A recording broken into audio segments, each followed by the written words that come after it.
Good morning students. এই আমি যা বলছি সব মন দিয়ে সবাই শোনো। এই এই তোরা তো কথা কিসের?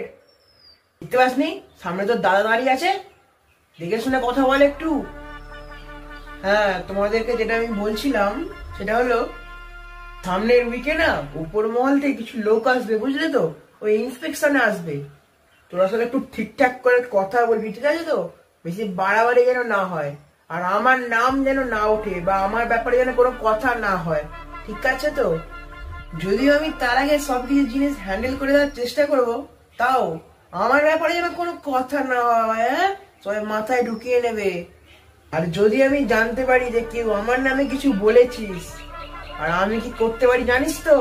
এটা ভেবে রাখবি, মাথায় ঢুকিয়ে রাখবি সবাই। আর এই যে মনা, তুমি অত উড়ো না, ঠিক আছে তো? যখন ডানাটা কেটে দেবো না তখন বুঝতে পারবে। তাহলে যে কথাগুলো বললুম সব মাথায় ঢুকিয়ে নেবে। আমি এখন আসছি, আবার কাল দেখা হবে।